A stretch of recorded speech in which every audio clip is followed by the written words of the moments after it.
This is part 3 of the history of Medevacs on Survivor. Check out parts 1 and 2 if you want to be completely astounded by how random Survivor production can be. David versus Goliath, Pat got injured on the boat off camera coming back from an immunity challenge that the David tribe had actually lost. He had to be pulled from the game, and they ended up canceling the tribal and they had no vote. In season 42, Jackson was pulled in the first episode because he had failed to disclose he was taking lithium prior to the marooning. He had stopped taking it and they were concerned about his withdrawal effects. They had the immunity challenge and the tribal, and Zach was voted out the same day. And in season 44 was Bruce, who was coincidentally a member of the Tika tribe. He had a head injury during the marooning challenge. They thought he was okay, but his condition worsened as the night went on and they had to pull him from the game. They still had an immunity challenge and a tribal, and Maddie was voted out 2 days later. Maybe you're saying to yourself, I see. In the new era, they always have an immunity challenge and a tribal when a person gets medevaced. But wait,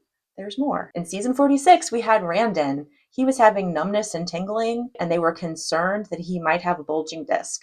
And so they pulled him from the game after an immunity challenge had happened. Yanu, one of the most notorious disaster tribes, had already lost the immunity challenge, and Banu knew he was going to be voted out. He was praying for a miracle.